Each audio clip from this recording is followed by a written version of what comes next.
بلوچستانو پر پاکستاني ځواکونو د تاریخي برید جزئیات رسنیز کړل. وایي د دوو هدفونو لپاره مو دا بریدونه وکړه او ترلاسه مو کړل. دا چې څومره پاکستاني پوځیان وژلي نو جزئیات هم دلته وګورئ او چینل هم سبسکرایب کړئ. د بلوچ بېلتونپالو له لوري د بلوچستان د بولان درې په ګڼو سیمو د ځپونکو او مرګونو عملیاتو له پای 24 ساعته وروسته دغه غورځنګ د خپلو لاسته راوړنو او اهدافو جزئیات رسنیز کړل. بلوچ بېلتونپالو ته نږدې رسنیو د دغه غورځنګ د ویان جولیت بلوچ له قبله لیکلي چې د بلوچستان د بولان درې په وروستیو عملیاتو کې شاوخوا 80 کیلومتره خاوره تر خپلې ولکې لاندې راوستې وه او د بلوچستان زیاته برخه یې 2 ورځې سقوط کړې وه. بلوچ ویلي په دغو عملیاتو کې چې 2 ورځې دوام وکړ د بلوچ بېلتونپالو 385 سرتیرو او 12 ځانمرګو برخه اخیستې وه.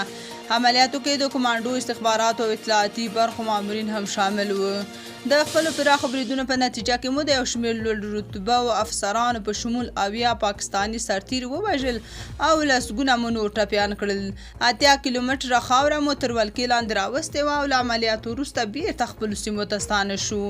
جنید همداراز د دره بولان په وروستیو عملیاتو کې د خپلو 14 سرتیرو وژل کېدل او یو شمېر نورو ټپي کېدل هم تایید کړي دي. هغې زیاته کړې د بلوچستان د بولان درې عملیاتو 2 ستر اهداف درلود او موږ په دې اړه مقابل لوري ته واضح پیغام ورساوه. د بلوچ په خبره یو هدف مو دا و چې د پاکستان حکومت ته دا پیغام ورسوو چې موږ د هرې برخې او هر کار د ولکه کولو بشپړه وړتیا لرو. بل هدف مو دا و چې د پاکستان پوځ د هیڅ ډول رحم وړ نه دی ځکه دوی بلوچستان اشغال کړی دی او موږ یې د ازادۍ مبارزه کوو.